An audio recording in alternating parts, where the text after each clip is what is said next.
Yo, what up? The sounds of trading, the bings and the bongs of trading are back. We're alive. We made it through the weekend. Congrats. That's a big up for 26. Making it through the weekend is more impressive than it sounds. Where to start? What has even changed since Friday? Everything and nothing. Let's see. Trump gave Iran a 48-hour notice over on Friday. That would have ended like later today. I guess that's not happening. Trump then said that they've made a deal. Like, what's going on here? On the deal news, we saw Bitcoin take, a pretty impressive candle. About a 4% gain in the course of 5 minutes. We have seen a little trading up here to 71.8. Not hating this, despite like virtually everything that's happened today been called into question and kind of fallen back on. Bitcoin seems to be holding its gains, so I'll take that. High retracement, seeing some sell-off, hopefully looking for a retest of 71.4. Let's see this play out. Let's see higher lows play out. Trading down below 96.6. We're going to be looking for further downside into the day.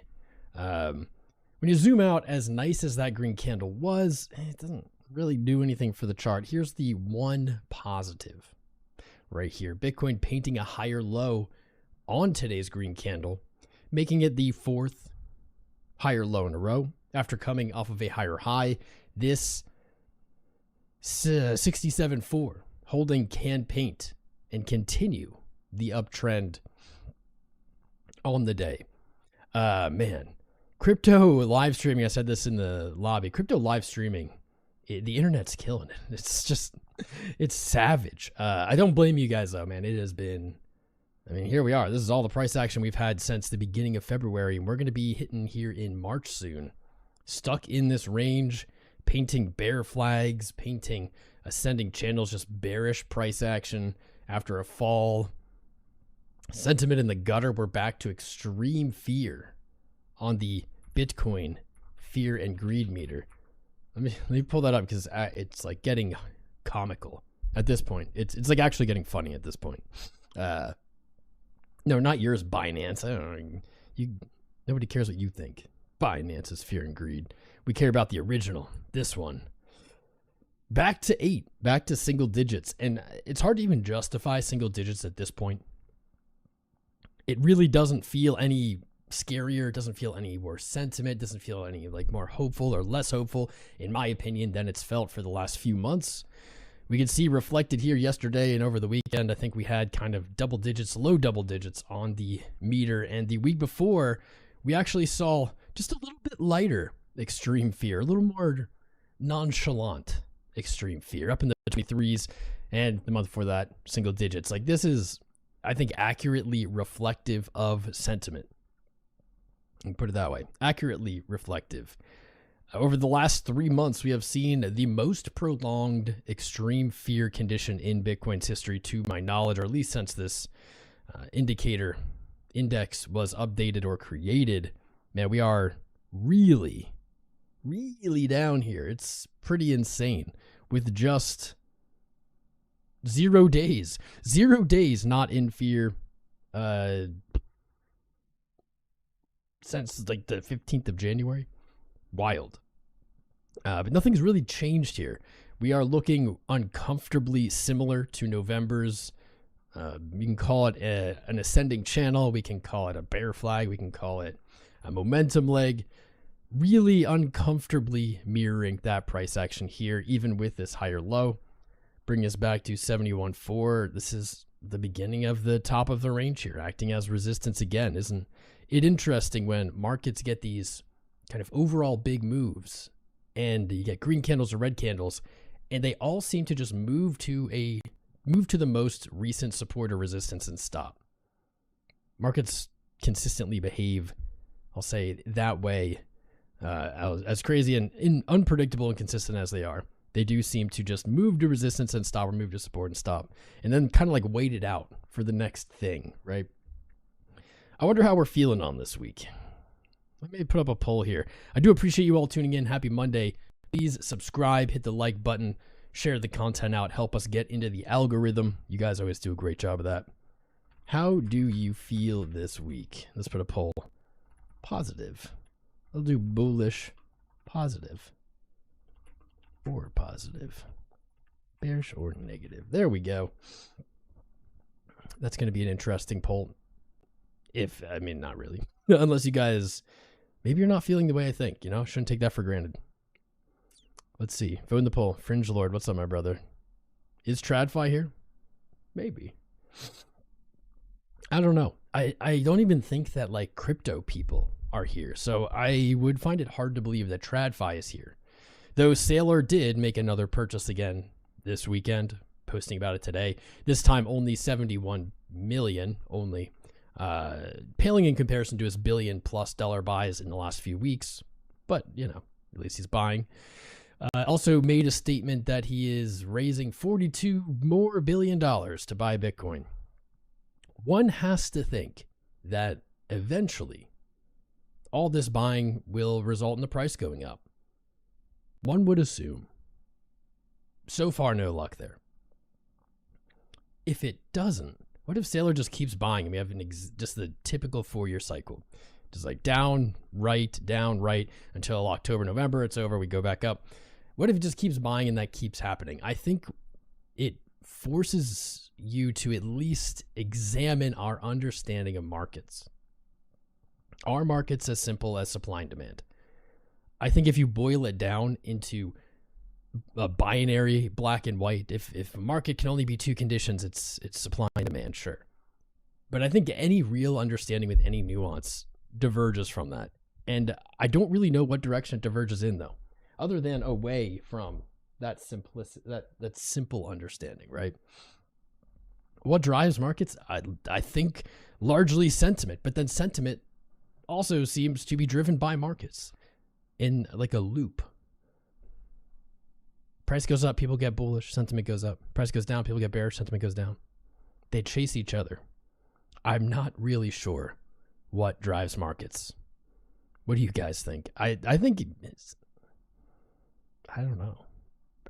Honestly, maybe just randomness. Maybe randomness drives markets. Maybe that's it. What's up, Matthew? How you doing, Shrink Tech? What is BIAF, Matthew? I've never heard of it. What's up, Crunk? Charlie, how are you? Fringe Lord. Gridbot's out here. Well, I was talking about grid bots on oil. Oil being in the picture today. Grid bots on oil right here.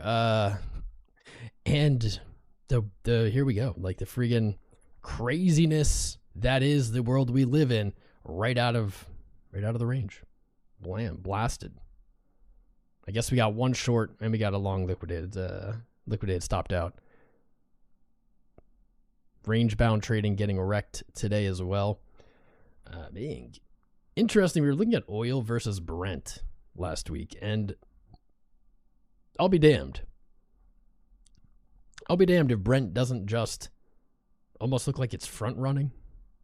But now with the sell-off, they don't look quite the same anymore. Before this red candle, it was pretty easy to imagine that oil was going to follow and look to retest its highs. Now we get the red candle, and it's kind of, the picture's changing a little bit. Though Brent did retest its high, I think Brent is looking bullish, whereas oil, WIT, maybe not quite as bullish. I don't understand how that would work. Is there a scenario where Brent could be bullish and oil not? I kind of don't think so. I don't know. I'm not an expert on these tickers, but I don't really think that's a scenario. Maybe you guys know. It is Taco Tuesday, but it's come early. It's Taco Monday. Smash those likes. Thank you, Orlando. I appreciate you, my friend. Claude, front-end design, recreate crypto Twitter. What are we talking about? What's up, Blardo? JTA, how we doing, bro? Who else is here? Luke Zra. Mark Sitik, Henny. What's up, Henny? Supra. Super asked if she should open a short. I don't know if you're still here. What's up, my friend? Adam Buzzard, how are you? What are you looking at today, Adam? Ching Isk. Clever Custom Performance. What's up, bro? D Cook. Janix, King Peasant. My guys are always here. I appreciate you. Cheers to you. Cheers to everybody who tunes in here just every day. You guys are the foundation on which these streams are built. And I appreciate you. I literally appreciate you. Individually, I appreciate you. Who else did I miss? Ravik, Spasman, Pickle, of course, always Pickle. What are we looking at? What is everything's down, and I think everything's going to hit a swing low, and then it's just going to recover into Wednesday or Thursday, and then probably like continue Thursday, Friday. That's what we've been seeing on repeat. Ticker, exactly. What's the ticker? What tickers are we looking at, Charlie? Charlie, tell me the ticker. Tell me. A bio company, we could look at it. What's up, D Cook, Mr. Dane Cook? Who remembers Dane Cook? Cheers to you, Single Malt Bourbon. Cheers to you, and cheers to Single Malt Bourbons. Had me some whiskey over the weekend. 'Twas a good time. Bitcoin, man, you are making it very hard to pay attention to you, Bitcoin. Just go ahead, make the run. What's up, Pro Fizza? How are you, man? Jawa, Duran, Fartcoin. We're looking at Fartcoin. I don't know about Fartcoin. Let's look at the majors here quick. On the thumbnail, and obviously if you watch this channel, you have heard me talk about this over and over and over again. SP 500, it looks like we may have called the top again. Kind of crazy. Maybe I need to get more into stocks. We called the top literally live back in February of 25. Called the top. We made exactly one more top call on the S&P since February of 25, and that was 6,957. At this point, I think that this is locked in. So this is cemented. This is correct now. Even if we don't go all the way down to 6160, which is what I still think. Even if we don't go down, I think that that is still a top call. That's still solid AF. Now, if we had made a top call, I don't know, every $100 up the whole way, that would be different. But no, we've made precisely two. Precisely two. About 7.5% off of the all-time high. We have broken November's low, some market structure damage here. 6160. I told you guys I'll open a 401k. I don't have a 401k. I probably should. But if we see SP 500 down 6160, I'll open a 401k and I'll max it out. I'll just do the max whatever in a year. And then I'll have stocks again. That would be about 11% haircut from the all-time high. I'm not totally confident that that is like the perfect entry, you know. But the only thing I didn't want to do is start a 401k and buy at all-time high. So I'll take a 10% correction is fine. Maybe what I'll do is I'll half max it out. I'll break it in half like I always do. That's bonkers, though. Today's sell-off reaching lower lows. Like, this is...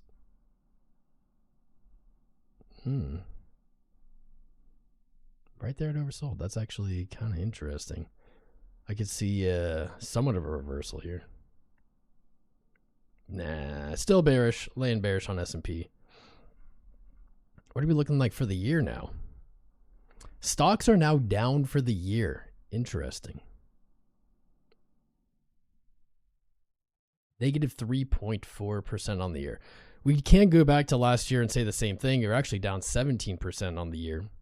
I believe that was in April of 25. And we recovered and we closed higher. So nothing too crazy going on with this chart yet. But something to keep in mind. Looking back, about 6,900. The yearly open, likely to find resistance there. Likely to find profit takers who have bought the dip along the way.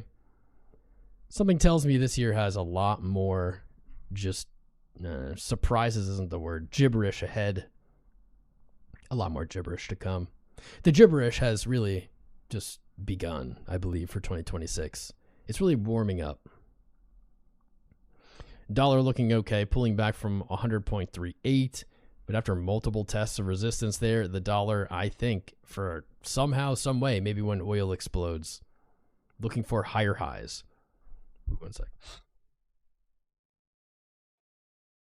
Looking for higher highs into the year. Not a lot of change there. Still waiting on the higher low paint and the retest of 100.4. Nothing changing. Where are the charts that are changing? Right? I want to see like fundamental shifts of markets. I don't see much. Rut looking good. Our short down to previous support 2,458. Did push a little bit lower on Friday, now bouncing a little. I said I don't know how I feel about this trade. I'm less confident than I was. I think I'm still on that boat. When we were looking for the short down to this level, I was very confident at the long here. But I don't know. Something about it, I feel, maybe just stick to the plan, right? Made the plan, stick to the plan. Maybe that's for the best. 24.58. If we get another move to the upside, 3,100 into the end of the year could be pretty solid. At this point, I think most assets are trading red for the year. Not the rut. Not the rut. It's 1% up. Huge. Absolutely, positively huge.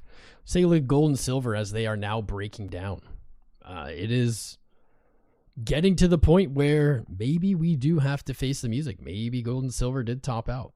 Doesn't really make any logical sense, but markets don't seem to care about logical sense. They don't seem to give any shits about what should happen. Supply and demand, I don't know. Interesting. Okay. Interesting. Brutal interesting, though. We talked a lot about gold and silver when they hit their all-time high. This sell-off here, we're just used to it. It's what we see in crypto. These are the moves we were born into. As I think TradFi was like, no, that's not the case. That can't be the case. That's just healthy. Here we are, man. Gold failed to break its previous high. It actually then traded down, man, to about 4K today. It seems really odd that gold would be trading down at this moment in time, but it is what it is. That's giving us a lower low versus February. So what do we have? An increasingly looking blow off top into a failed recovery. Lower high. Now, gold is fighting for the close today. Above 4,400. And I think you are likely to see a return maybe even to the 5,000 zone. You know what I mean? You get the close here, and you're looking to fill in a little bit of this inefficiency. Maybe a slow float up, right? I would be very skeptical and probably looking to short almost any rally at this point. 5,000 or 5,100, not a bad place to look. You can see this was major resistance, flipped support, lost it, and been red since. Red ever since. Gold has had an incredible run, and the incredible run still might not be over. Every day it's getting a little bit harder to believe that it's not over. Gold actually traded into a red year, but earlier today, but has since recovered, down 20-ish, 22, 23% from the high. That's looking to be a very ugly candle, but the year is still very young. There's still a lot of time for gold to do anything. But you look at these bigger time frames, and man, kind of puts it into perspective. Gold gave back 2 months of these explosive gains in the matter of a week, maybe. Not even including the February sell-off. Go to the 3 month and the year and battling it out for 4,300. That's the price to hold. Just easy peasy. That's the price to hold. You do not want to see gold trade below and fail to retake. Wow, there it is. The yearly open. So far so good on the candle today. It still looks ugly. You still have broken your market structure here. You have a high into a low, into a lower high, into a lower low. This is trending downwards now until proven otherwise.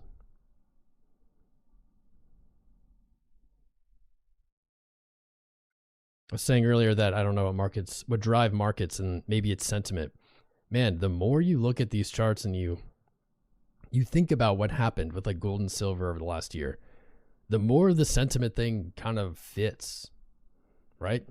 It's like almost as if the minute you see euphoria in a market, that's the top. It doesn't even really matter what else is going on, what supply or demand or fundamentally, it seems like those things are just generated by the sentiment.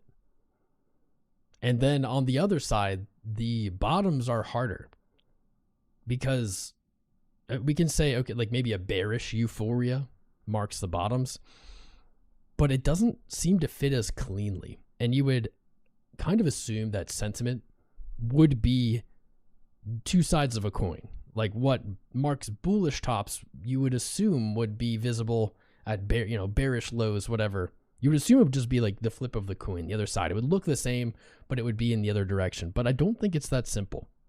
Maybe it's because fundamentally euphoria and fear, or greed and fear, are different. They're different emotions and they're experienced differently. Yeah, they are experienced differently. I don't know. I have to keep thinking about it. Something doesn't quite fit, and just the more and longer I go on, it just becomes clearer and clearer that something else drives markets. Something different than what we were taught. Gasp, who would know? Silver also broke its low, trading down to, dang, $61 after failing its high, painting this bearish structure. Man, these things are in the shitter. Into the shitter, it seems. Never got the short fill, boo. Swept liquidity. I kind of think both gold and silver are going to bounce this week after sweeping that low and not just getting crushed under the low. I think they're both going to look to rally. Probably not back to their highs, but just to float back up. You took out your long stops, you float back up, you bait them in, stop out shorts, and you can look to push it lower. These charts are looking worse and worse, especially silver. This looks so bad.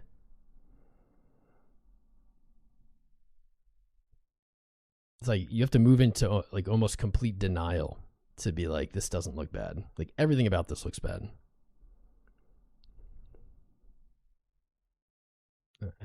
Hold up. Got a new mix by DJ 𝐒𝐕𝐢, our guy who constantly puts out new mixes. I don't know how he does it. Must be AI. Ooh, this is my shit. I ain't no holla back girl. That's right, I ain't no holla back girl. All right.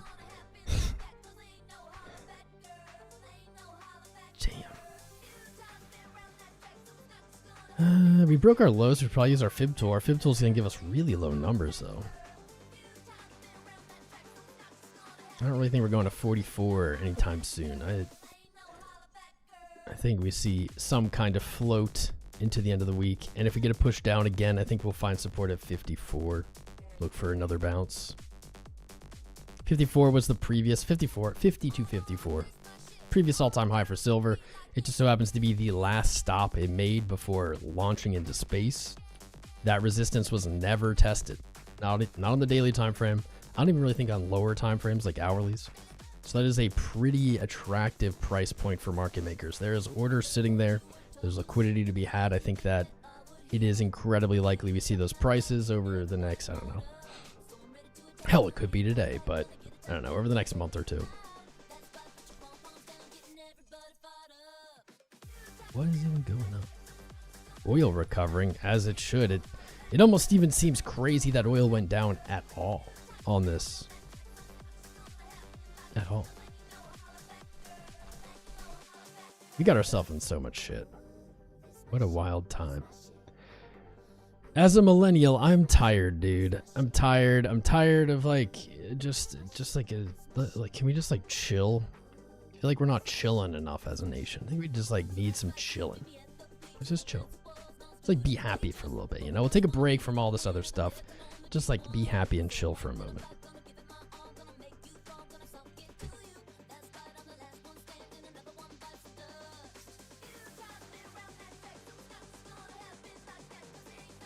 This hollaback girl, is this the whole mix? DJ 𝐒𝐈𝐆𝐍?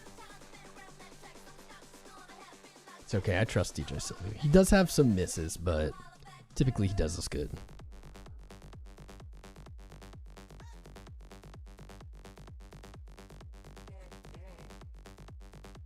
Damn, here, put this in perspective. Brent on the day didn't even touch the 20-day moving average. Like the sell-off here didn't even bring it back to the 20-day. That is... I feel like that's bullish as shit.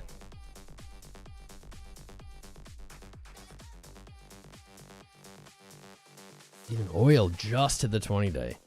Man. Oil is so strong. Oil's going to close above the 20-day moving average after this whole move. Basically where it is right now, 90.4. Did I look at gold's 200-day? I don't think I did. Maybe I did. Interesting. Suspicious timing, actually, of a sell-off and bounce here. Gold all but touched the 200-day moving average. 4,077. Wick. I bet this is like the timing of this is exactly when Trump said we have a deal. It's like the second it touched the 200-day. That's crazy. I think that is further agreement with what I was saying. I think both gold and silver, definitely gold right now, looking for some kind of retracement to the upside after this move. I'm not really looking at new all-time highs from this low. Certainly could be possible, but some kind of reversal here. About 5,000 would be a good target. Still holds on to a lower high, still continuing the structure if that happens.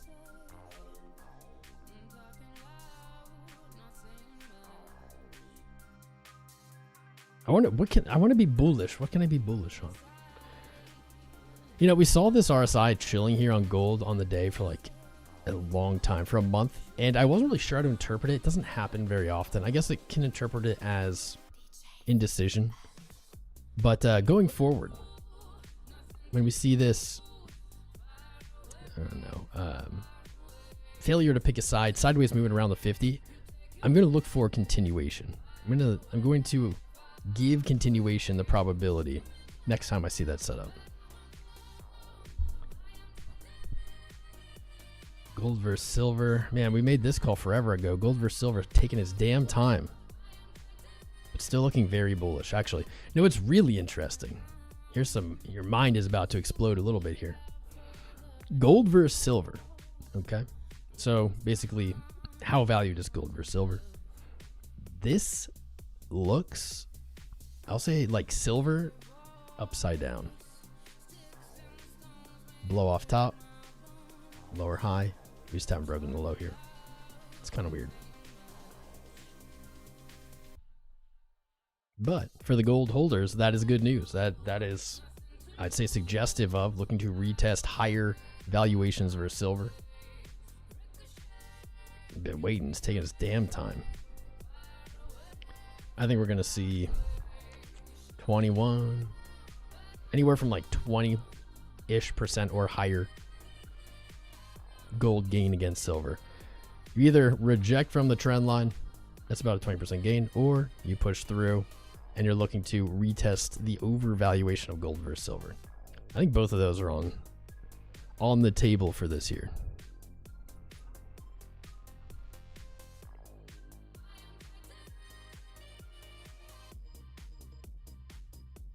Got some told you so's to go for.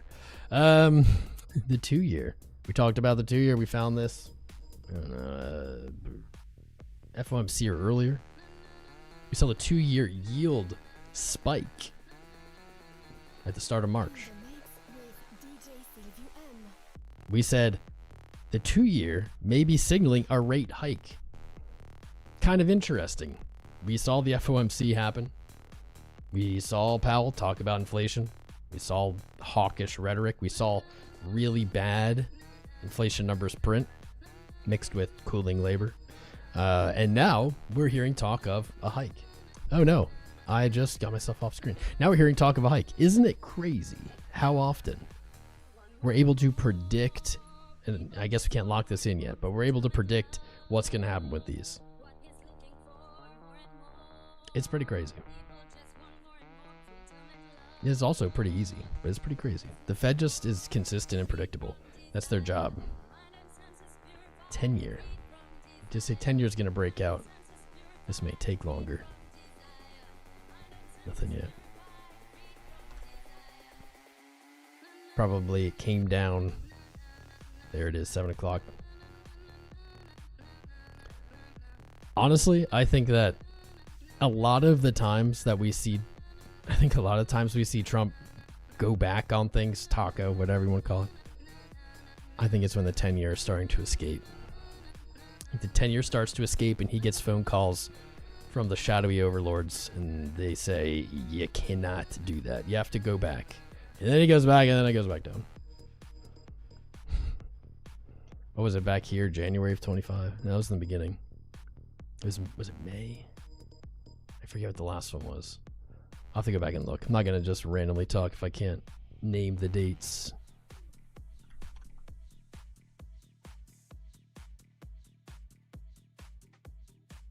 Alerts, let me... Platinum. I don't even want to look at platinum. Back when all the metals were running, I was like, platinum looks like it could have more upside than gold and silver. Shit got nuked. Broke out of its pair. It was all set up too. And it just faked us out. Actually, it's still on the table. Platinum versus gold did backtest that descending trend, but it's held it so far. Platinum may still look to gain value versus gold.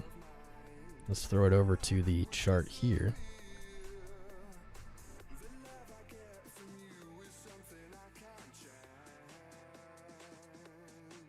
Platinum hit all-time high and then just pooped. Weird. Also the same lower high, lower low structure.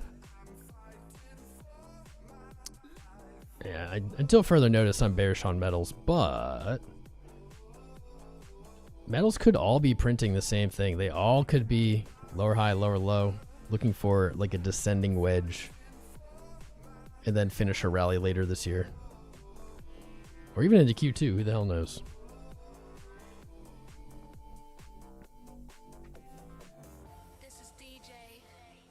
JJ.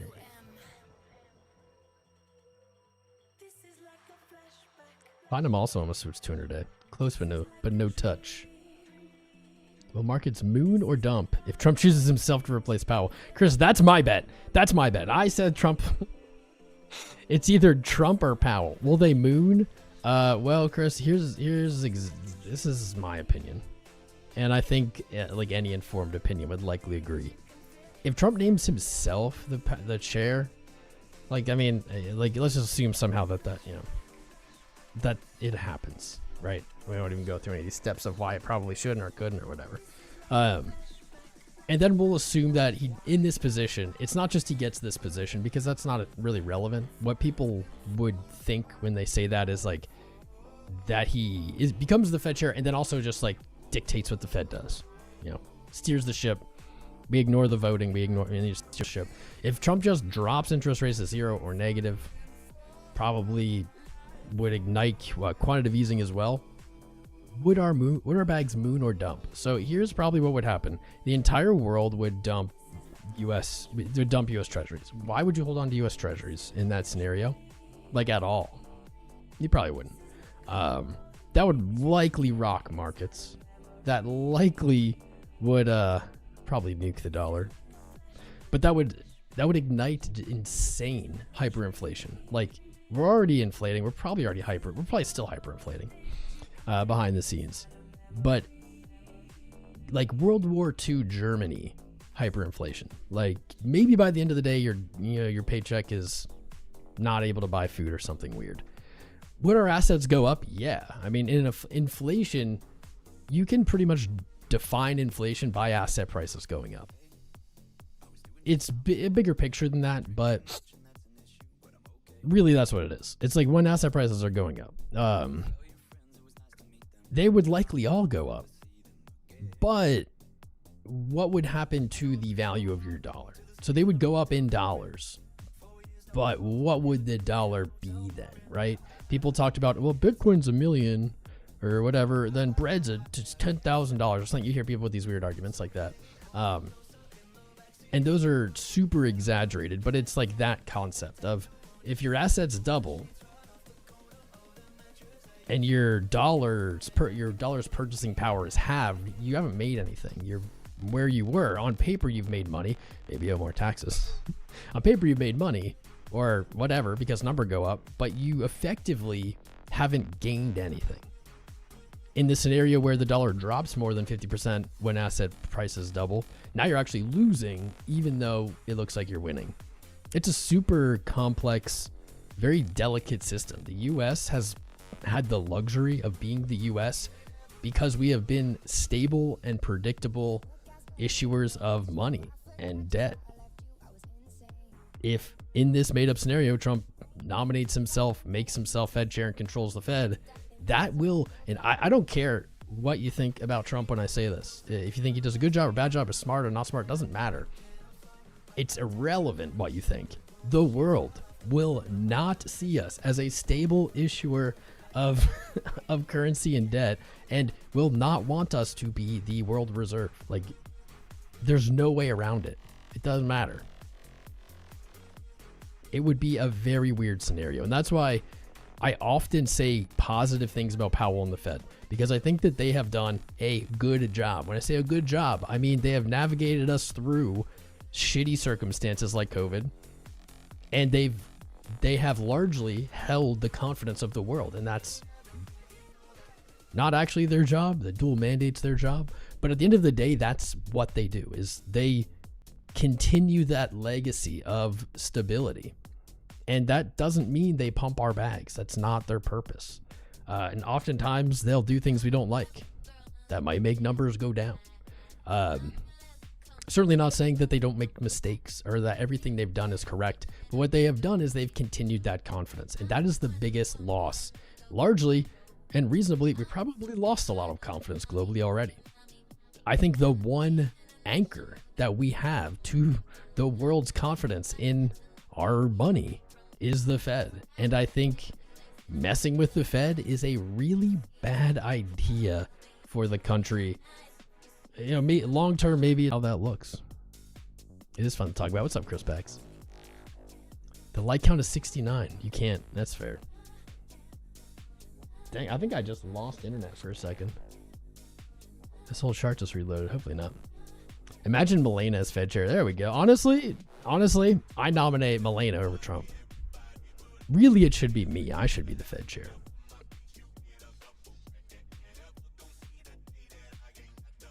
Chirp Heron. Oh God.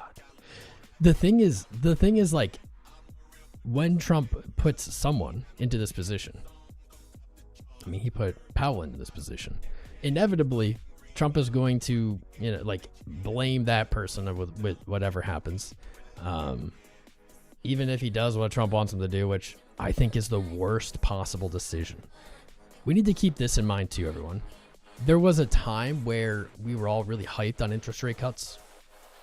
It was kind of our hopium, kind of our last, I don't know, our last hand, olive branch reaching out to help. Look at markets over the last, all of 2025. At the end of 24 and into 25. We had interest rate cuts. What happened? Nothing. Like, we have to get off that mindset of like, oh, if we cut rates, the numbers will go up. We've had it.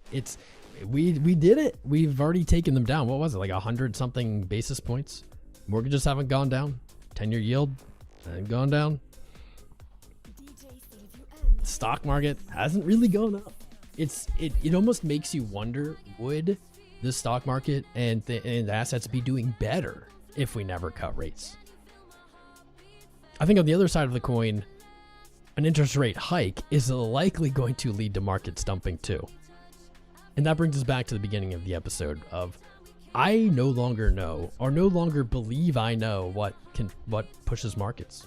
The invisible hand of markets is becoming like an invisible sleight of hand of markets. I don't know.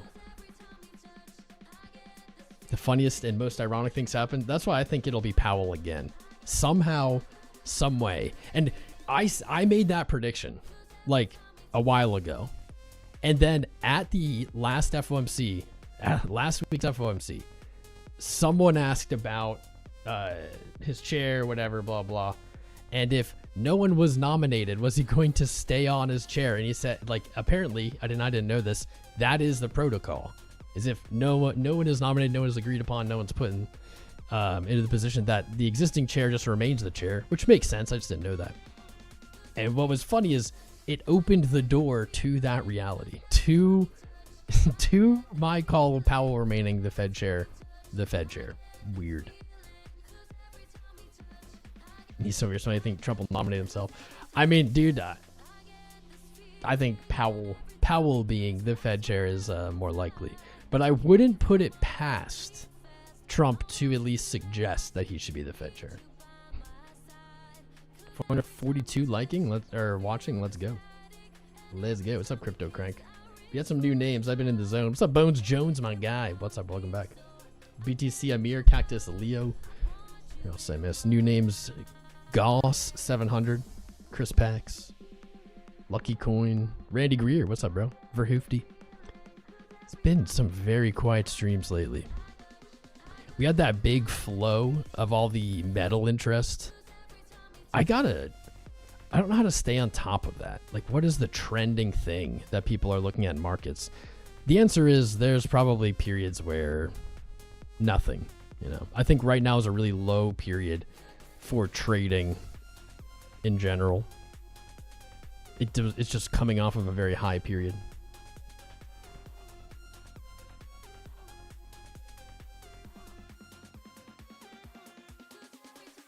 I think interest, it's not even that interest is down, it's just that the volatility is down. We haven't been seeing big moves anymore. We saw some really big moves and it drove a lot of viewers and a lot of people. Yeah, but since it's been quieter. FBTC, kind of where we left it, man. Not a lot of movement. Green candles, but these green candles aren't really making a ton of progress.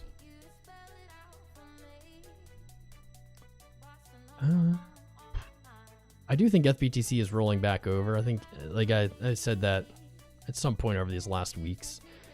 My confidence in it returning to 0.5 is very weakening. Though on the week, the weakening on the week. We do see the 200 week sitting right there at the target. It's untapped since 2024 in February. It's not impossible.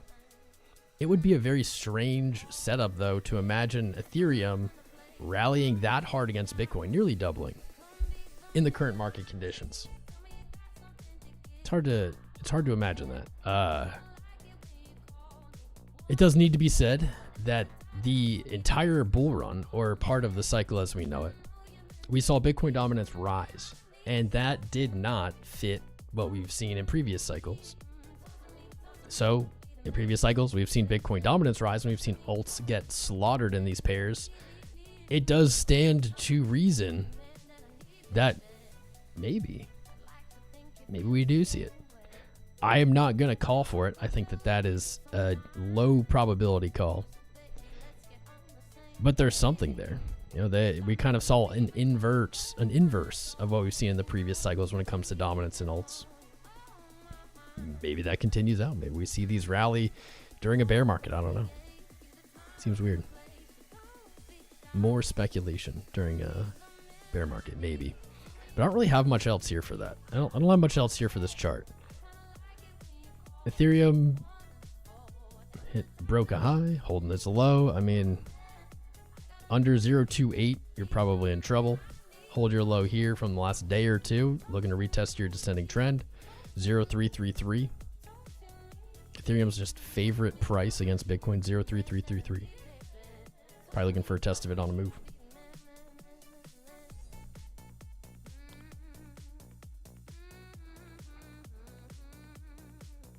I'm gonna refresh the chat. Mine froze. So part of you thinks Trump will just strike during peace talks today? Dude, they're not having any peace talks. Like, I saw someone on Twitter, and God help me, I saw someone on Twitter who's like, why do we believe Iran and we don't believe Trump about these deals? And I was like, that's true. I don't necessarily believe Iran either. But it's like, why can people still ask in good faith why we wouldn't believe Trump in this scenario? Like, because of his entire history of making statements. Like, I'm sorry. The guy constantly talks about deals that never existed. He talks about 8 wars that he stopped that didn't exist. Like, why would we? Why would anyone? I don't trust Iran either. But at this point, when the dude says, here's 48 hours, do what we tell you to or you're in trouble. And then 48 hours comes and he goes, oh, well, no, never mind. We have talks. It's like, no, dude, I don't think so. I don't think you did. And then Iran comes out and says, no, you didn't, which is funny because I don't trust Iran. But why would Iran, if they did and they were making talks, why would they say that? Why would they say that? Honestly, I think they'd only say that if they weren't in talks. I don't know.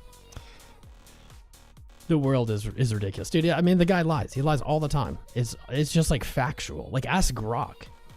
Just ask Grok. And I am skeptical of AI and their answers a lot, but ask Grok. Grok is probably his biggest fan when it comes to AI, and Grok will tell you that this is like one of the most lies per minute of any human ever in the public eye. It's pretty wild. Erica Kirk on the Air Force board. That was interesting. Grok never lies. Grok's always lying too. The boy who cried wolf. That's what I've been saying.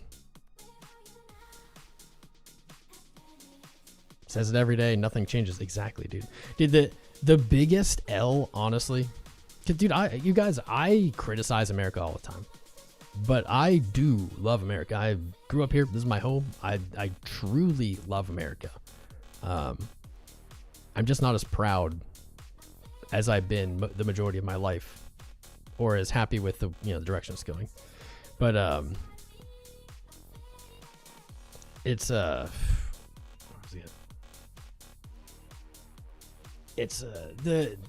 ball's out of his court.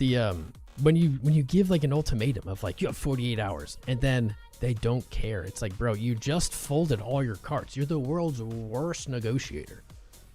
You put all your cards down. You went all in, and then they said check, and you're like, yeah, but actually, they called me and they didn't want. They called me. It just sounds like a 5-year-old. It's just ridiculous. And have you ever heard the man speak expertly, like on a single topic, ever? Like an intelligent argument. Have you ever heard a single one?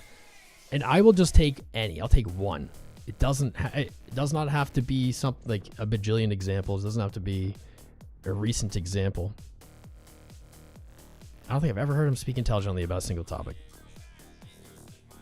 Anyway, this is not what this is about. It's not what it's about. What's up, Derek Merrill? How you doing, dude? Next stop for Bitcoin, 76, 77. Short the fuck out of it. Probably.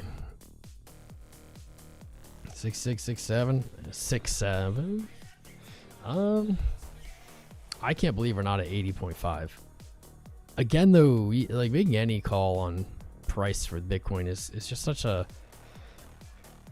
it's like a moot endeavor. It's like we've just been doing nothing. 46 days in this little range.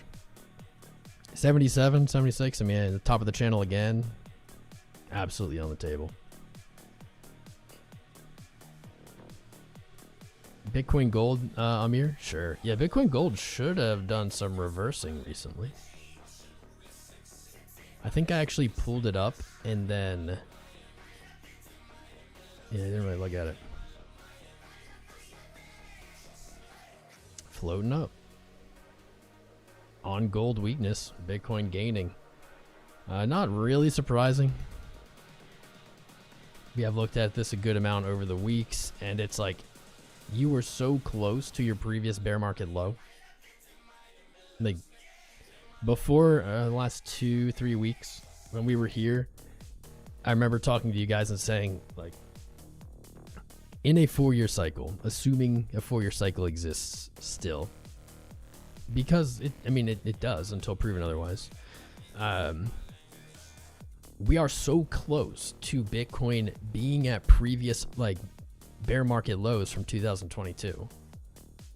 We're so close that the only kind of realities that we have are, one, this bear market is going to be the worst ever, and we're going to break lows on charts we've never seen break. Like Bitcoin versus gold has never revisited a bear market low, period.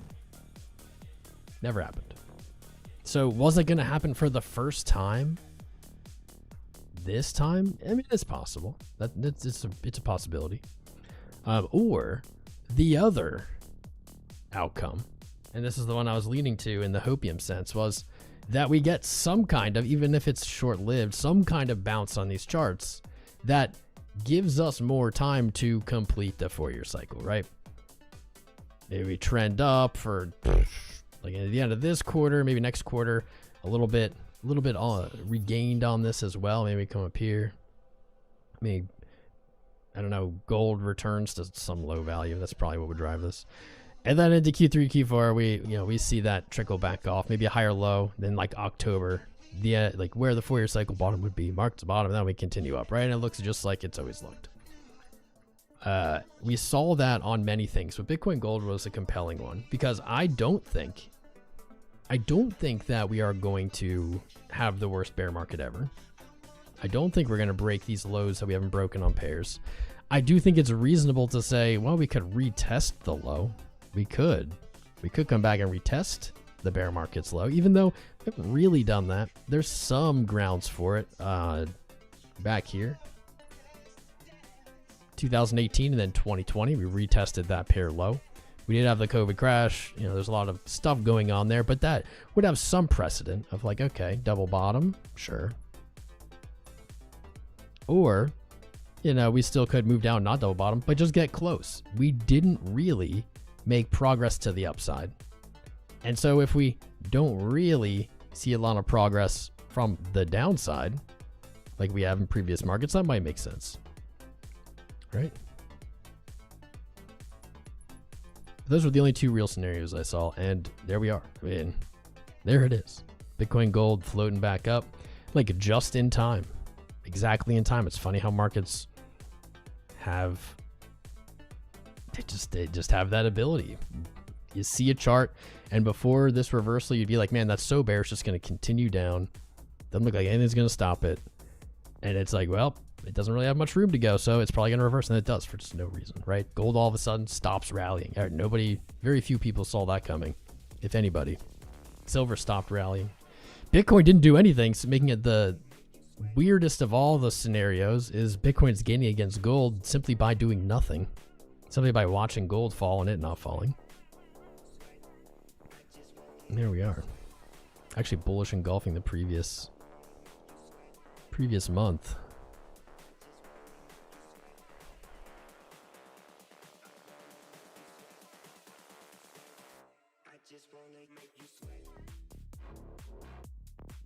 I've done this before. I want to check it again. This is the 3.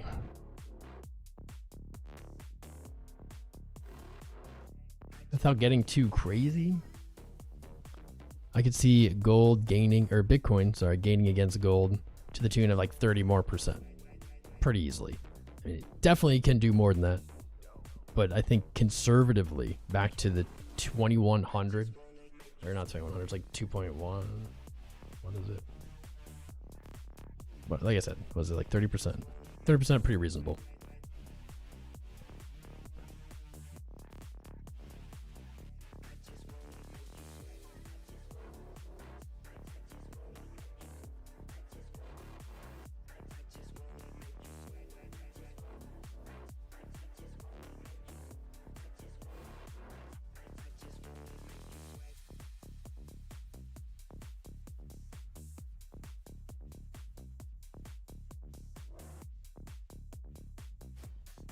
Even kind of cherry picking this trend line, still below the trend. More, I think I'd probably do the trend line like this.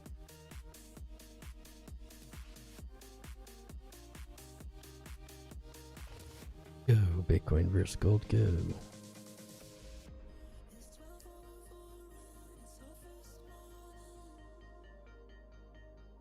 Two-week RSI. I think we saw this. That might have been on Bitcoin as well. The lowest it's ever been for Bitcoin versus gold. Bottom mid-February.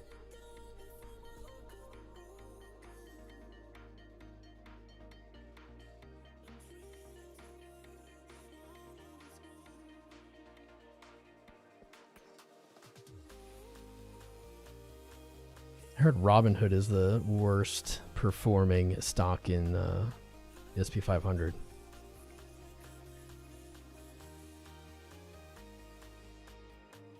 That's Hood. What's Dexy, Bones Jones? What's Dexy? Charlie is a degenet. She is a degenet. We have a few of them, but they are rare. And the dollar tanked too. Everything tanked. Damn, Hood didn't hold support. It is time to come back to this chart. Wow. Hood had a perfect set. Wow. We haven't looked at this in a while. I wish I would have looked at... Actually, maybe I can see the last time we opened it. September 25. Damn. Last time we looked, here's a great example of the fibs. Never sleep on fibs, man. I need to get a massage. Neck. So friggin' tight all the time. Never sleep on the fibs. Last time we looked at this chart, we were right here. Our fib tool gave us 150.83. What did Robinhood do? Went to 151 maybe? I don't know. Now it's falling back down. Surprised it didn't hold 85. That would have been the clean setup. It's actually looking pretty ugly now. Damn though, there it is. The fib tool sniping out another high, another perfect high. That's the same reasoning, the same tool that gave us the top on silver. The top, at least for now. 121. We're looking at 122. Don't sleep on the fibs.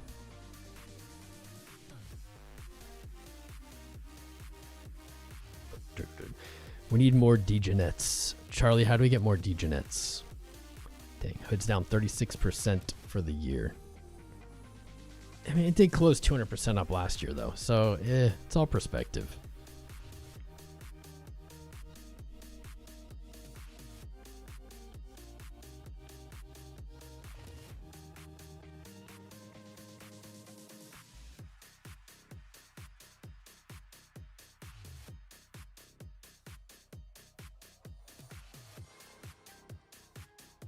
I don't like it, but I can see Hood being long. I'm not taking it.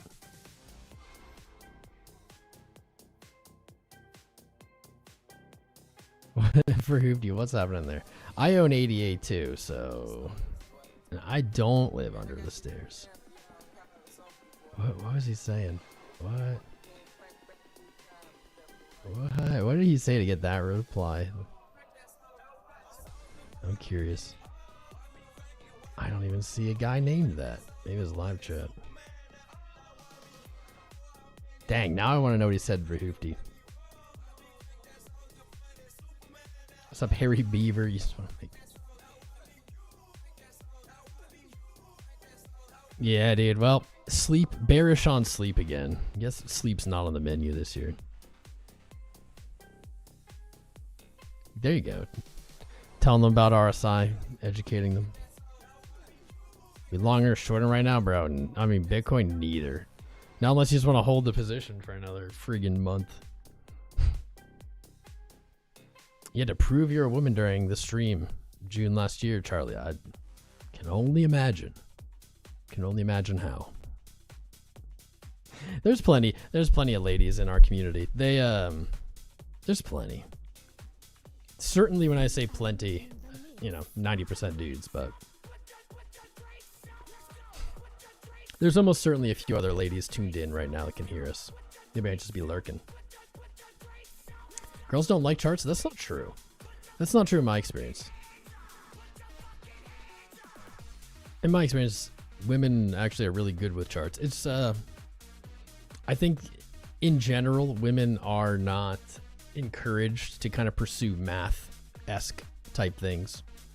And charts are just very much math, right? There's visual math. But when we were doing lots of one-on-one mentoring and trading kind of like education stuff here, we had a lot of women of all different ages, and they were some of the best students. But I believe this. I hate to throw myself and my whole gender under the bus, but I think women are better traders. You often hear women are more emotional, whatever, but not when it comes, not for some reason, not when it comes to learning, not when it comes to trading.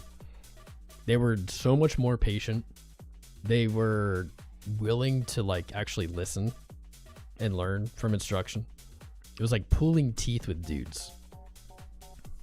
Don't know. I think that women make better traders, honestly. On average. With a big sample size. Doge is doing nothing. Sorry, Chris. Sorry, Charlie. Sorry, NB. Doge looks like crap and is doing nothing. Hopefully it reverses.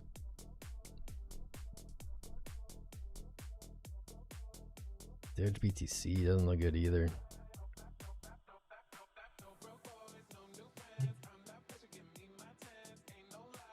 This is the brutality of it. I can't believe Doge didn't hit all-time high this cycle. I'm blown away. Someday we'll find out what happened October 10th. Something here cooked the market. It's never recovered.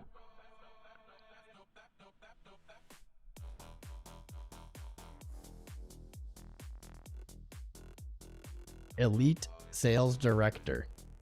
Fetch adoption is accelerated as expected. Cap. Chart looked decent last time we looked at it, but cap. $10 not a dream. It's very much a dream, bro.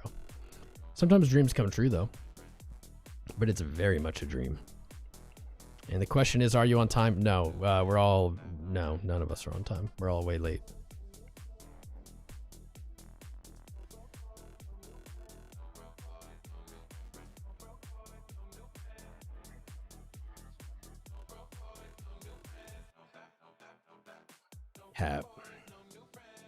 Adoption is the biggest joke of any of these altcoins. Sorry, altcoins. Not your altcoin.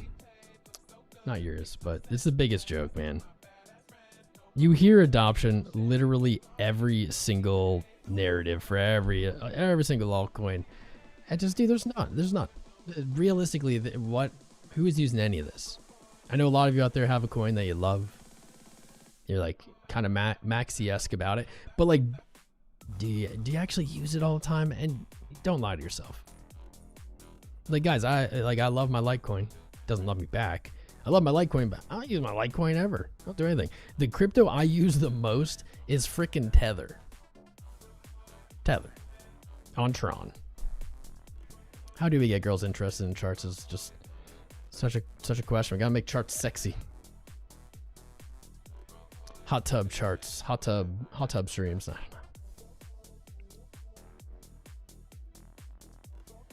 Charts of my life, dude. Charts of my whole life. Less risky traders, Dane.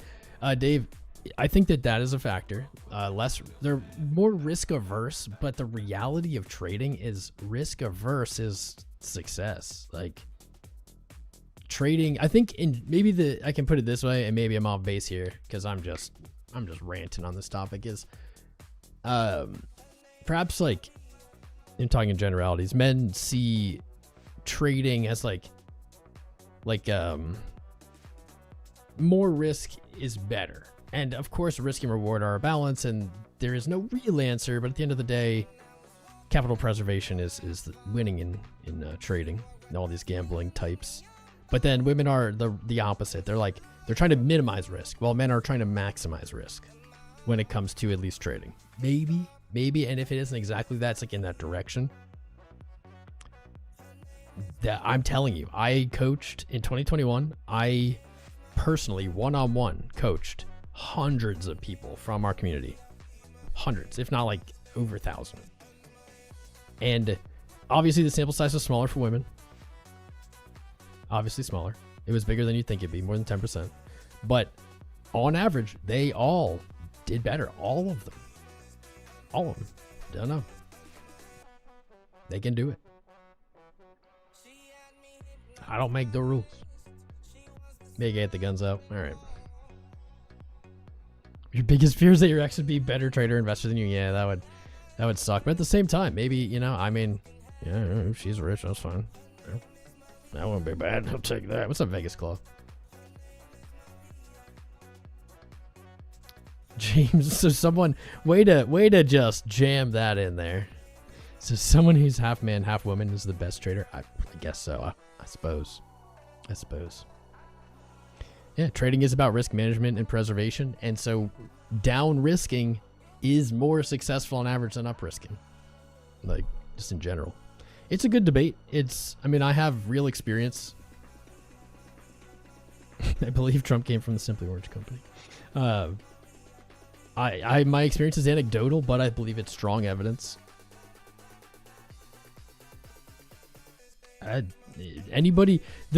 I guess like a big thing about this debate for me would be if anybody really wanted to challenge my opinion on this, they would have to come with something. You'd have to come with something other than your feelings. And I have a feeling that's what they would come with. They'd be like, I don't know, women are more, they're more, they're on their period. Like, they would just come with nothing other than what they think.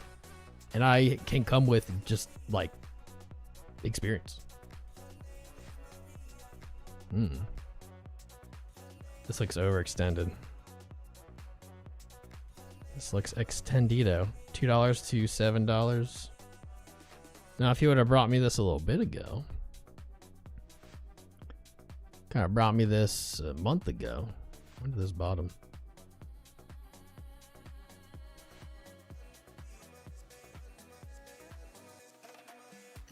I wouldn't touch this now, though. It's good to see charts doing this, but I don't think we've seen any charts kind of hit escape velocity. Like, get out of their lower highs, get out of their downtrends.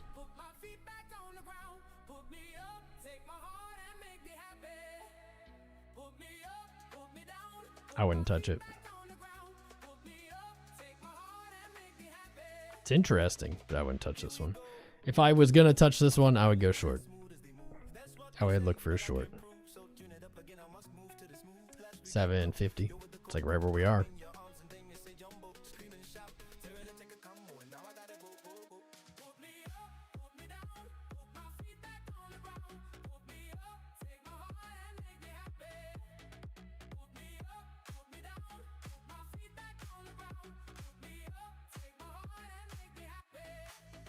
Yeah, you're not going to catch me going long after 330%, no pullback, brighter resistance.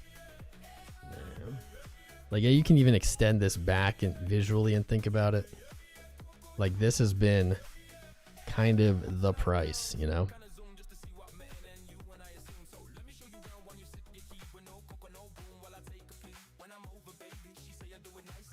Love.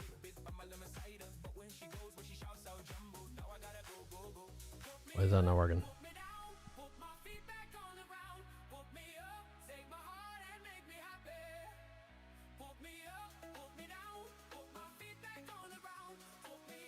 Why is it not working? Is there just not... Maybe there isn't volume data? No volume data. So there's no volume data. Great. Just wasted all the time. I'm sure there's another chart that does, though.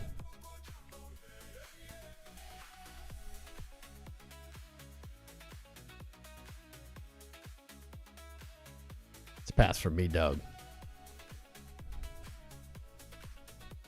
It's interesting. It's had a nice run. Not mad about checking it out. But I would not touch it. Be careful.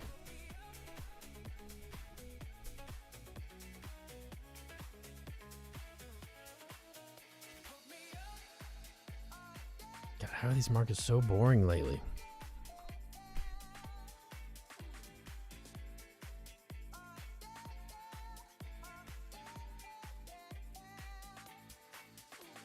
Oh, yeah. What's up, 𝐂𝐡𝐚 India? Welcome. David B. An English one? An English what?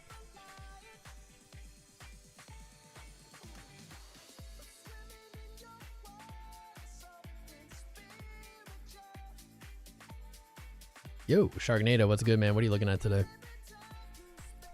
I'm not taking any trade today. If I was going to take a trade, I'd probably, on most assets, look for like a long... Assets that have pulled back, I'd probably look for a long back to where they fell from, like oil. Back to like 97.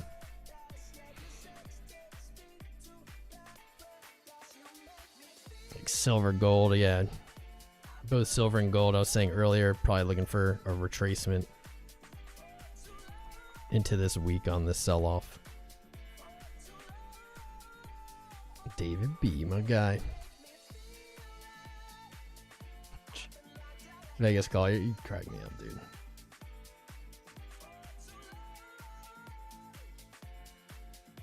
Well, a beauty salon for traders in Manchester?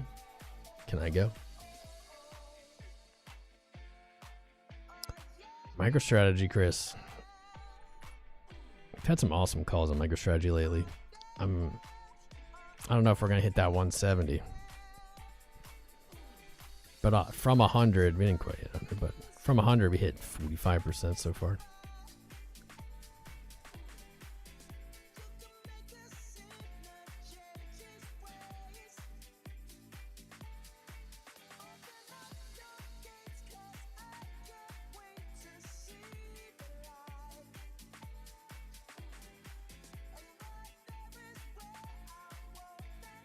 I'll just never know why people buy MicroStrategy. I do not understand it. I love that Sailor's buying Bitcoin. Not saying that. I just don't get it. Like, why would you not buy Bitcoin?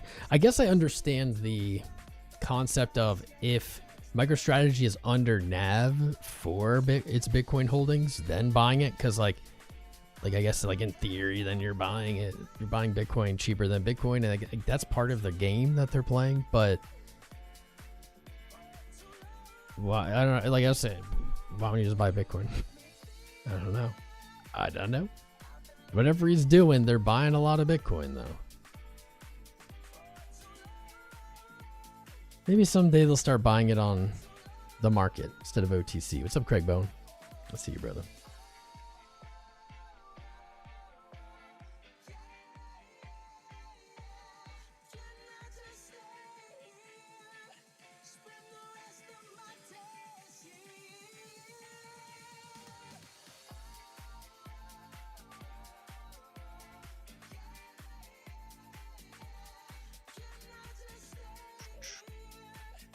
Bitcoin's looking all right.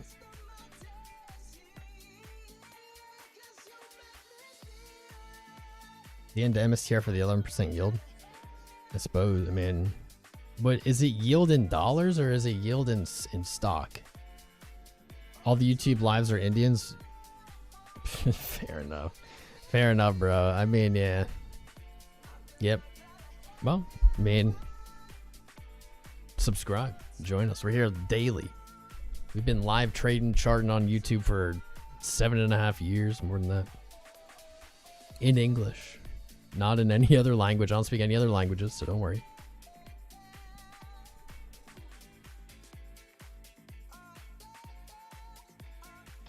Careful with copyright on this. Yeah.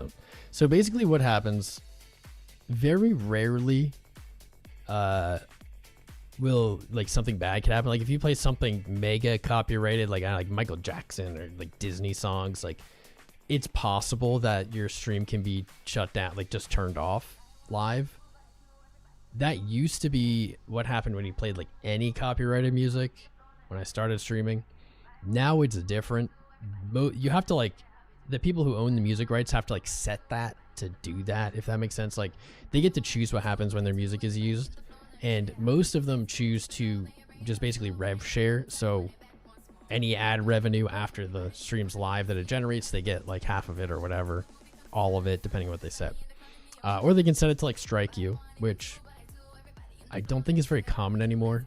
I'm sure they'd strike you if you uploaded their music and you uploaded Blink-182 and you uploaded their song and you just had that on your page as like a standalone video, probably strike you. But in general, what happens is I just like won't get any ad revenue after it's live, which doesn't really generate any anyway. Sometimes it'll get blocked in certain areas like Russia and Belarus, but I don't care because our viewership's like 0% from there. It's not as risky as it used to be. You still got to be careful, though.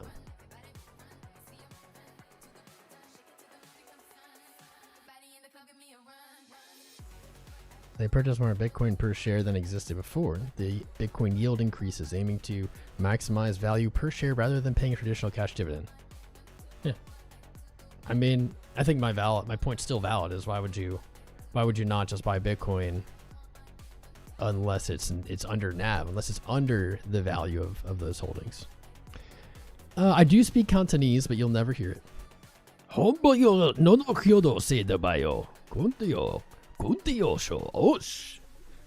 actually like Mandarin-y. Or no, that's Japanese maybe?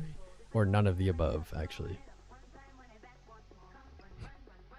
Yields paid in hot Cheetos? Hell yeah. Oh, flaming hot Cheetos, hopefully. TDS Drain Trump liked. Thank you, sir. Appreciate you. I do hear Sailor bragging about low volatility on MSTR and stuff. I'm not sure how that's profitable, but I'm not the expert. I'm sure it's profitable somehow for people. Ugh. Bearish but positive? Well, that's like the whole thing. We're like checking sentiment. So I guess if you're bearish, you just do the negative.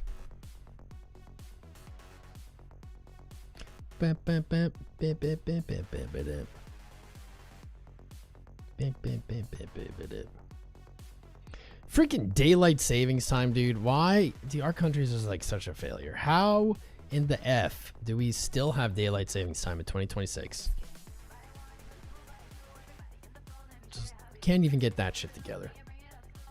VIX barely moved. The VIX does look like it's gonna go bonkers though, doesn't it? Look at this rally.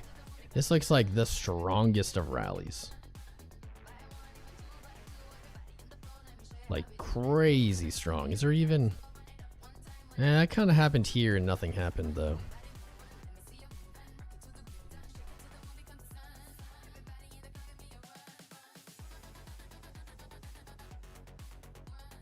ADD man, you can ask whatever question you want.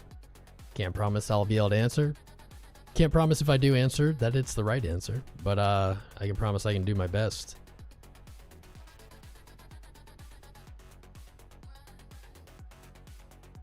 What else is moving?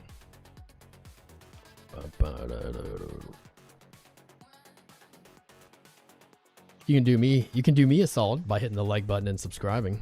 We've had like very few. I don't know. For a while, we're getting so many new subscribers every stream. Now it's just like dried up. I think we've had like a handful. Last person was 𝐂𝐡𝐚 Media or 𝐂𝐡𝐚 India. If you subscribe while we're live, your name will pop up. You can check to see if it's working. Wall Street soars on Middle East de-escalation hopes. Are markets that stupid? Markets aren't that stupid. There's no de-escalation hope. We're not de-escalating.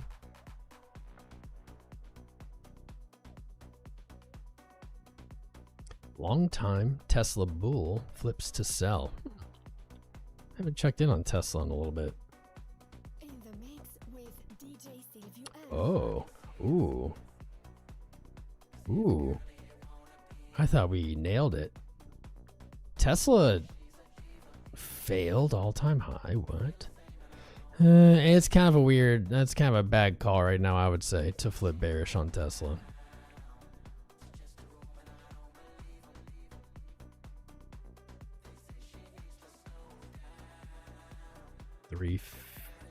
$360.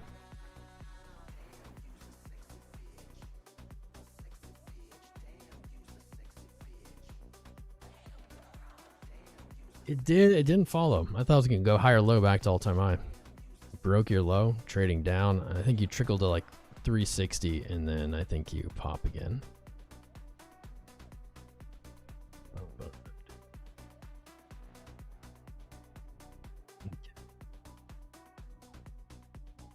Democracy, schmocracy. DMT elf language? Yes. Well, I speak DMT elf language, that's for sure.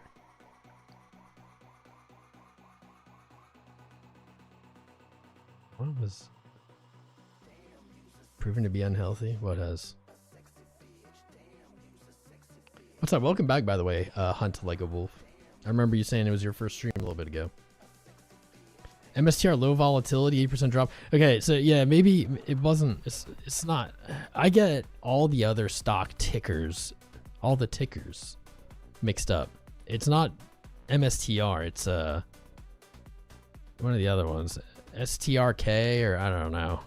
It's one of the other ones that he was bragging about low volatility. Not MicroStrategy, I don't think, because MicroStrategy does not seem super low volatility. Yeah, like a 70% drop in 6 months. Everything's cooked, Stardog? Yeah, bro. Everything is cooked. Everything is cooked. We might have called the top. We might have called the top live on this channel for S&P 500, for Dow Jones, for gold. Well, for silver. I won't say gold. For silver. What are the other ones? There's like 2 or 3 other just like huge charts, and I remember I kept saying like this markets look toppy. Bitcoin topped out in October of last year. Bitcoin tends to do it early. Bitcoin tends to do it first. I was like, maybe Bitcoin already topped out. Everything else is following. Everything else is topping out, and it's just like it's aging so well. Obviously not oil though. You have a portfolio of 100 pounds. What's up? Reading yours, ad. You're new, but you've learned a lot in 2 weeks. That's good. You started with $30. Just throw away that idea already. Stop thinking about profiting.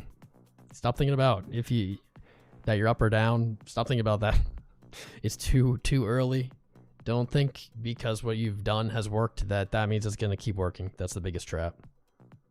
Just wanted to ask you can profit with an account like that, trading on 1 to 2 cents.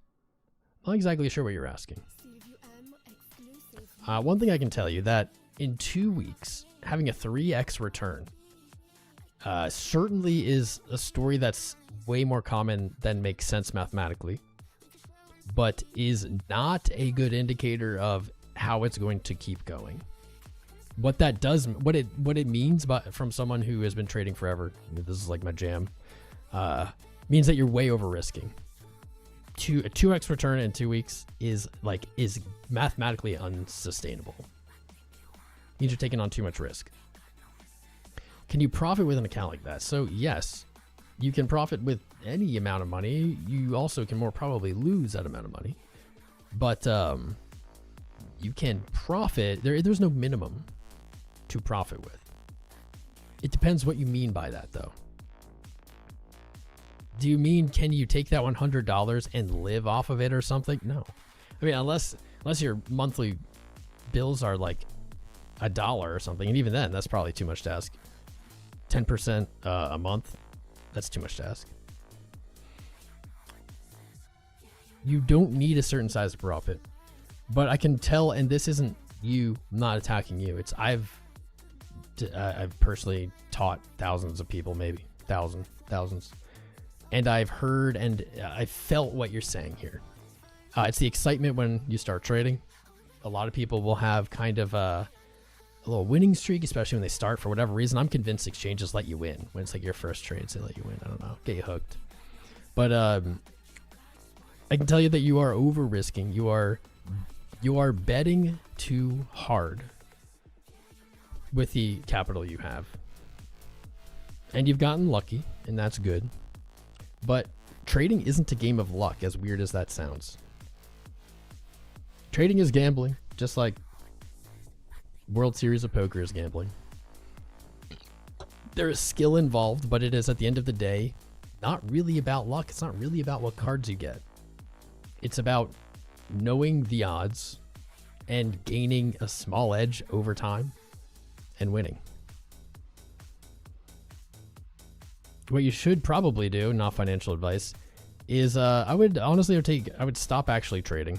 Unless, I don't know, that's not amount of money for you and you'll care if you lose it, and that's fine. I would look to paper trade. Don't bet any real money. Take it slow. Try to do, I don't know, like a profitable month, making like one trade a day. If you can do that, maybe go back to using real money.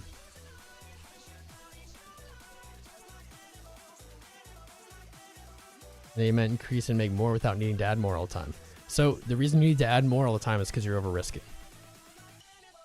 It's the only reason.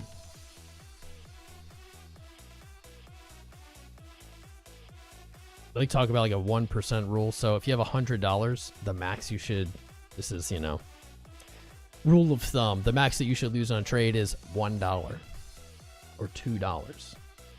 In the $1 scenario, that means you have to back-to-back lose 100 trades in a row, which sounds impossible, but I'll tell you, is mathematically guaranteed over enough time. If you're going to trade forever, indefinitely, over infinite iterations, you're going to have 100 losses in a row.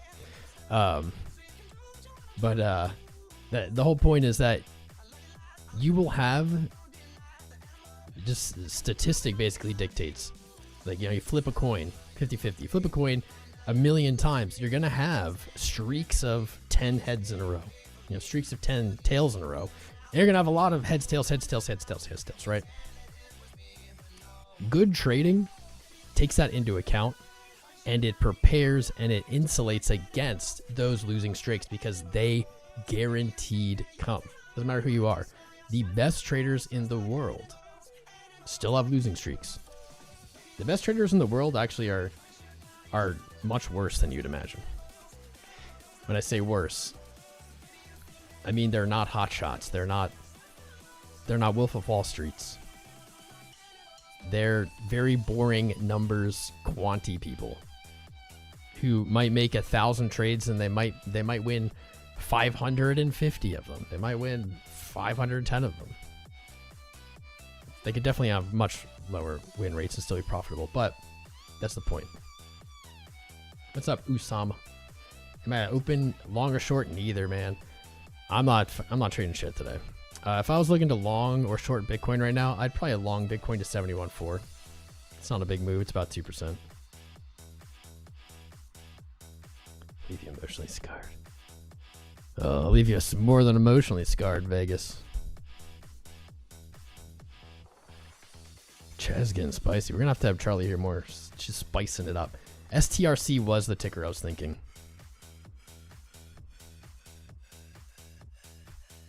Green candles above. Great name. Bullish stock. ABVE. What's that? I have a feeling you're a bot that just came in here to say that.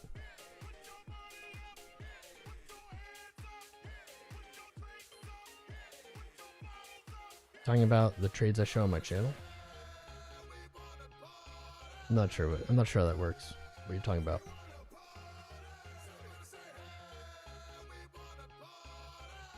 farming for rank 2. You can do it. Who's in 1? Pickle, James, Charlie. That's a good top 3. Bones Jones, Peasant. Yeah, these are good names. 2 red ducks. I didn't even see you here. There's 2 red ducks. Yeah, we're gonna have to get Charlie on the payroll here. What's up, Codan? Been a bit. Hasn't been that long, has it? Been a little bit. Good to see you, bro. Nasty Nate. Bones Jones says you only need to win 51% of your trades. Given all trades are equal amounts and equal profit loss. Bones Jones is on the right path. You only need a 51% win rate. Actually, you just need larger than 50. It could be 50.1 to be profitable if you're taking 1-to-1 risk to reward trades.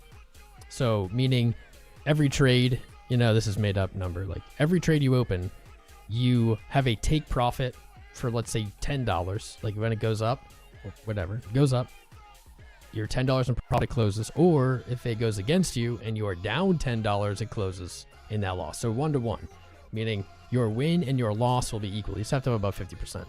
You actually don't have to at all have a 50% win rate to be profitable. In fact, there's really no number that you have to have. It has to be larger than 0. But you could take, let's say, 10-to-1 risk to rewards, meaning a winning trade, you are taking profit at $100. And a losing trade, you are stop loss or cutting that trade for a loss at minus $10. So you'd only have to win 1 out of 10 of those trades to break even. So 10%. Above 10%, you can still be profitable. And it can go the other way. You can win 99% of your trades and still not be profitable if you're taking 1 to 100 trades, meaning every win, you win $1, but every loss, you take a $100 loss. It's all about the risk to reward. It's something that a lot of people don't understand how fundamentally important it is to trading. It's maybe the most important thing. We like to party.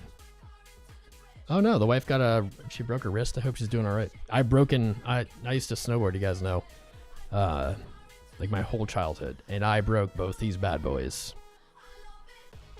Too many times to count.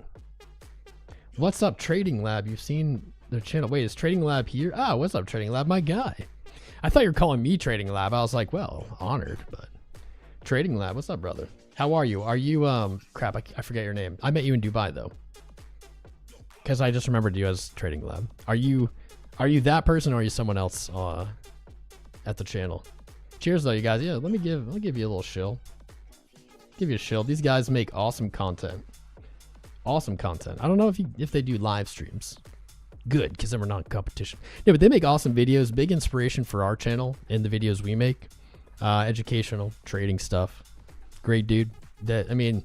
Definitely an inspiration for us. The quality, the types, the topics. Good dude. Yeah, go subscribe to him. They almost got 2 million subscribers, so I don't know why I'm shouting. I don't know why I'm shilling him. No, I'm playing. Good to see you, man. Hope you're doing well. Been a bit.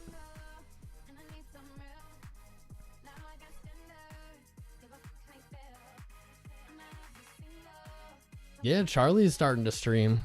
I saw. When did you start doing that, Charlie? Let me shout you out too. You guys like Charlie's spicy chat? You can give her a subscribe too. It actually would matter to her. There you go. She's at 68. We get her to 100 today. Triple digits.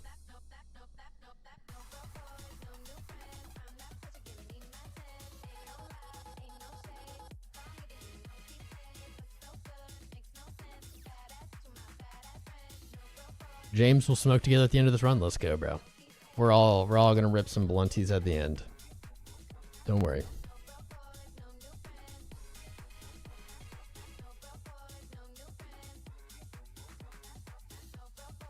Token 2049 Dubai organizers. We're not gonna do the event. Yeah, that makes sense.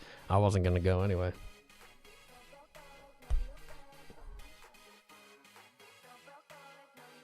Ooh, number 69. Nice. Have to talk soon, yeah, man. I barely checked Telegram. I think that's the last place we chatted. I don't know. Just hit me up. Hit me up on Telegram or Or Discord. We can just swap numbers, make it easier. How do you time your trade? Your entry is better. Patience, limit orders. Limit orders would be the proest tip. You're supposed to wait. No. Don't wait. Oh. Get it. You rip a blunt. I'll smoke a dart. Smoke a blunt. Oh man, I remember. Actually, that's a lie. I don't even remember when I started. I don't even remember when I started streaming anymore. It's been so long. It's almost been a decade.